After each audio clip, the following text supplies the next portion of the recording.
Hey everybody, Andy Brady here with Little Bits of Awesome, our micro Sunday show where we just look at some of the cool things that are available, maybe share a couple stories, see what's going on.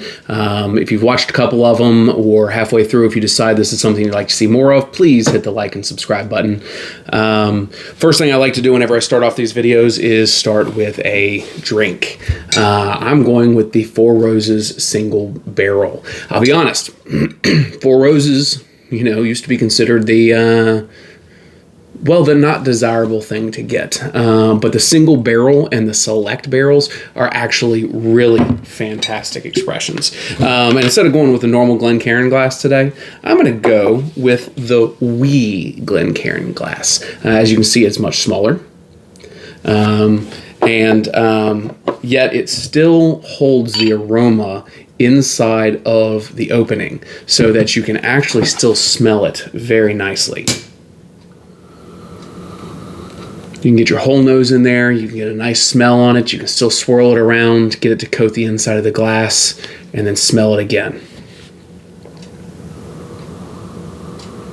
If you've never done tastings before, something very important is you leave your mouth just a little bit open whenever you do the smelling. It actually helps you to identify more of the flavors. Really is a fantastic pick. It's something that's readily available. It's not one of these hard to find, unicorn type spirits. Readily available pretty much everywhere, so you don't have to worry about, you get it, you decide you like it, and then you can't use it anymore because you can't find it. No, this is a staple that you can actually have on your liquor cabinet shelf all the time. Oh, it's very good. All right, so let's get into some of the little bits of awesome that we have here. I'm going to start with this item right here. It is called a button lamp, and as you can see, I've already taken quite a few of them out. I've already emptied a whole package of one of these. They are not the cheapest thing in the world. For what they are, though, they are actually pretty fantastic. They are a peel and stick light with a switch on it that has an LED in the front. It's as simple as that. It is water resistant. In fact, I've had them submerged without any issues before. It does not have a replaceable battery. I'm sure you could cut into it and forcibly replace it yourself, but the battery really lasts a pretty long time. And I've got these in a lot of places. I've got them in some drawers that are in corners of rooms that, the light really just doesn't get to very well, to where I open up the drawer, flip that, it immediately lights up the inside of the room, flip it back off before I close the drawer. I've got it in my RV, in some of the little, areas around. Again, not a lot of light in there, especially with some of the cubbies on the outside. Very quick and easy to turn it on, turn it off. The sticker stays stuck for a very long time, but when you want it off, it comes off pretty cleanly, and then you can stick another one on if it's been useful enough. You can get them in 3-packs, 6-packs, 12-packs, 24-packs. You can get them in a lot of different, at least the last time I bought them, you were able to get them in a lot of different size configurations. I will add a link to these in the bottom, which I think is a good time for me to mention. If I put a link to anything on Amazon in the bottom, I do get a small commission on that. You buy one of these, I might make a couple quarters or a quarter or something. So if you're going to buy them, I'd appreciate it if you do it from my link. But important to know that I'm not going to ever recommend anything on these episodes that I don't personally use and I don't personally find very valuable, that I can make this recommendation that you would like it. Moving right along.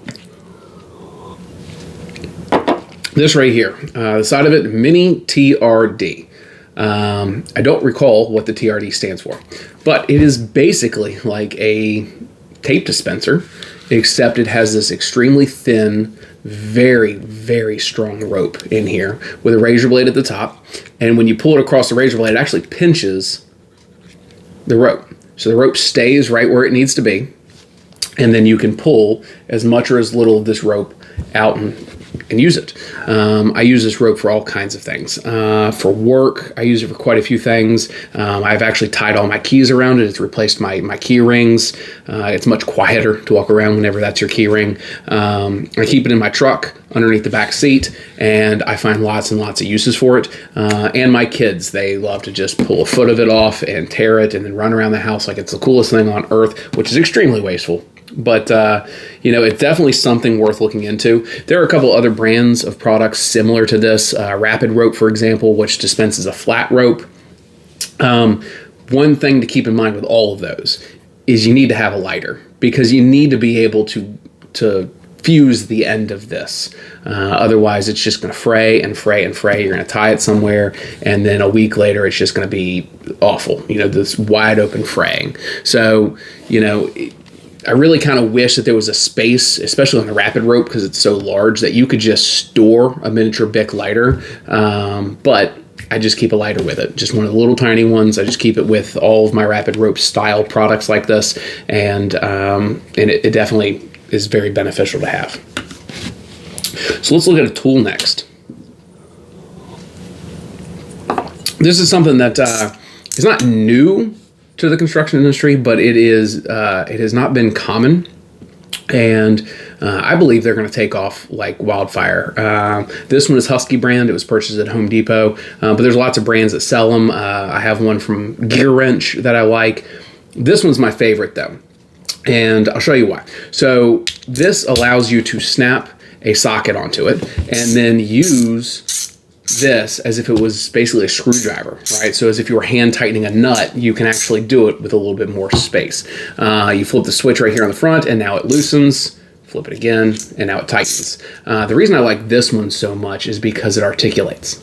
So if you're tightening in a very difficult to reach place, it actually still works even with it twisted. Whereas my Gear Wrench one does not. And it's also, the Gear Wrench one is a 1/4 inch. And so I definitely prefer this one.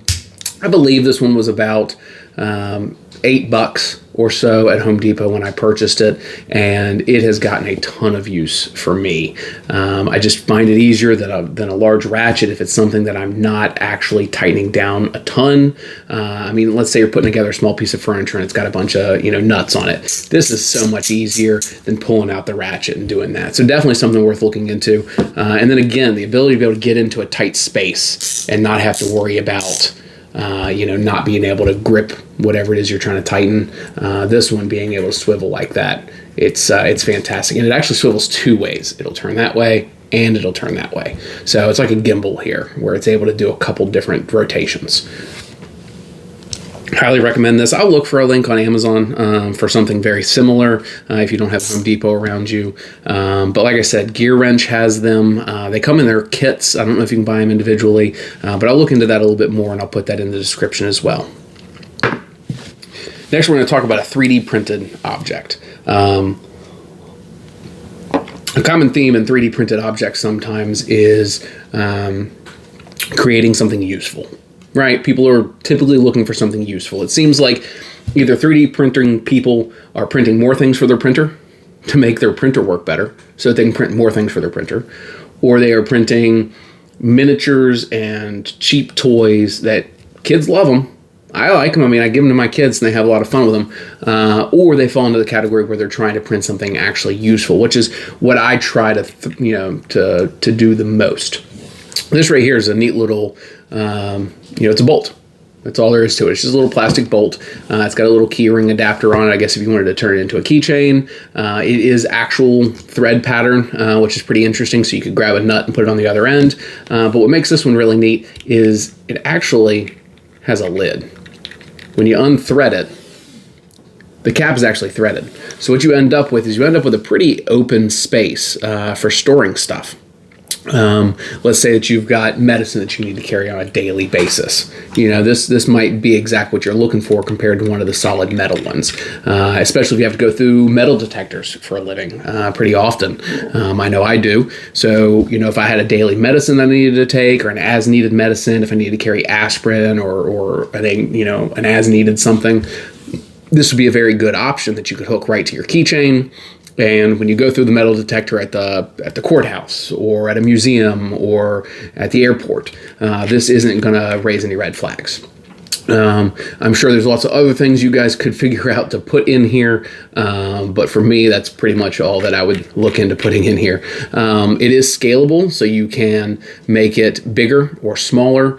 There's many different kinds out there. I'll try to link to this one, but there's so many of them that if you just go on, Thingiverse or Printables, which is what I prefer to use, and you search for threaded bolt container, you'll find so many of these. You can find them that are longer, that are wider, whatever it might be. And as long as your 3D printer is tuned pretty well, then threading actually, it works just fine. There's really typically no issue with it. I did see one that was longer and it had another bolt that threaded on it, and the idea was it was a fidget toy. So now it's a container, concealment container, and it's a fidget toy. That one also advertised because it was tall enough that you could roll up a $20 bill and slide it right down in there before putting the cap on. And now you've got something in your car that if it was sitting there, nobody would ever see that and just think, oh, I need to steal a plastic bolt. No, they just would assume that there's a plastic bolt there and it's worthless to them. Whereas maybe that's where you carry an emergency stash of, 20s or a 50 or, a couple $100 bills in there. I don't know who you are. But just again, another nice concealment thing. I will mention this in the comments below. If you guys have any specific items that you guys use, that you guys really like, that you want to recommend, please tag it in the bottom. Put it in the bottom. Let the people who are watching this video see some maybe similar things or things along the same lines. I'd love to see it as well, because if you think it's cool, I'm a gadget person, there's a good chance I'll think it's cool, and next thing you know, I'll end up purchasing it, and maybe it'll end up on one of my videos. So the last thing I want to talk about today is a very interesting tool. It is a knife from Columbia River. I actually really like Columbia River. I feel that they're very affordable for the quality that you get. Now, I've bought some before that I did not like, and I've bought some before that I absolutely loved. This one I bought on a whim. It was a bit of an interesting idea, an interesting purchase. This is actually a fillet knife. You can see the blade is very flexible. It is extremely, extremely sharp. It is a fantastic thing to take camping, to take fishing. You can pack it away. It's actually pretty quick and easy. This is not the kind of thing that you're going to want to keep in your pocket. It's not a self-defense. It's not a box cutter. It's not going to be something that you're going to carry around every single day. But if you keep it in an RV, keep it in your camping stuff, keep it in your toolbox, or your tackle box, for fishing. It's very safe. The blade is not exposed. You don't have to worry about sheaths. Sheath knives are inherently more dangerous for a lot of reasons I won't get into today. But being able to have this and being able to just go right at it, do what you need to do. And then there's another thing about fillet knives that people don't realize. They are great with a lot of different construction-related uses. So, give you an example. On one of my previous videos, I showed where I built a new print enclosure, and I was cutting 1.5-inch styrofoam insulation board. And anyone who's ever done that knows the razor blade doesn't cut all the way through. So you're going to be jagging back and forth over and over and over again, trying to get all the way through. You're eventually going to bend it and then cut through it again. And the styrofoam bits and pieces are going to go everywhere. So you're going to struggle to cut it. You're going to struggle to get a clean cut. And then when all's said and done, you're going to have a huge mess on your hands. A fillet knife is practically a razor blade. And I'm telling you, if you've got a 2-inch, 3-inch, 1.5-inch piece of styrofoam that you're cutting through, this works amazing. And styrofoam does not tend to dull up a knife. So you probably should not have to resharpen it afterwards. Another very common use for fillet knives, and a lot of people just go to the dollar store and buy the cheapest meat cutting thin blade knife that they can find for this. I prefer to use something like this. I actually own 2 of these, one of them that's not quite as sharp, and one of them, this one, that stays fully sharp all the time. The other one I use for construction related stuff and insulation. Fiberglass insulation will dull a knife so fast. You can't cut it with scissors. You can buy the insulation knives, which are basically bread knives, and that's what I meant to say, bread knives from the dollar store. That's what people will buy if they're installing insulation often, because an insulation knife from your big box home improvement store is $8 or $9. You can buy 8 bread knives from the dollar store for that. And when they get dull, you could potentially just throw them away, try to sharpen them, whatever it might be. But I find that the fillet style knife actually cuts through it so much better. But it's going to dull this knife to the point that you would not be able to use it even on insulation, but you definitely wouldn't be able to use it to fillet a fish. So you're going to have to be able to sharpen a fillet knife if that's something you're going to do, which is a much harder process to do than sharpening a standard knife. The angle is much thinner, and it needs to be much sharper than just, the pocket knife that you might carry in your pocket that you use on a daily basis to, cut boxes and cut wood, carve, whatever it might be. But definitely something worth looking into. It is called the Surf and Turf. I believe when I bought this many, many years ago, it was like a $50 or $60 knife. But I believe you can get them now on Amazon for about half that price. And I've seen them at shows, like a knife show or even a gun show, something like that. I believe I've seen them for as low as like $20. It was not a big hit of a product, even though it works fantastic. I think Columbia River has kind of positioned themselves as more of like a tactical knife and everyday carry kind of company with the occasional weird offset knife, whereas this really targets more towards the fishing and hunting side, and especially the fishing. And I don't think that they were able to really capture that market very well. So, I'll try to see if I can find a link to this. I may not be able to, but if you're able to stumble upon one or find one, it is definitely a gem of a knife to have. And I especially like to review and talk about knives that have existed for a while. Most of the knives that I have that I'll be doing in this show, I've had for an extended period of time. I've tested them, tried and true. I won't be bringing out any knives and saying this is a piece of garbage, even though I've got quite a few of them that I just do not like whatsoever. I won't mention their names, their brands, their styles, whatever it might be, because I want to show bits of awesome, not bits of crap. So again, I'm Andy Brady. This is the Easily Amused channel. It is Sunday. This is our, hopefully we'll do this every single Sunday. Little bits of awesome, looking for under 20 minutes. It is uncut, unedited. So if you noticed I stumbled on some words or I said something wrong, it is what it is. I'm not editing these videos. I want it to just be a conversation between us. So again, hit that like and subscribe button. I'd love to get some more subscribers on here so that when I'm taking the time to put together these videos, I know more people are watching them. But that's it for me today.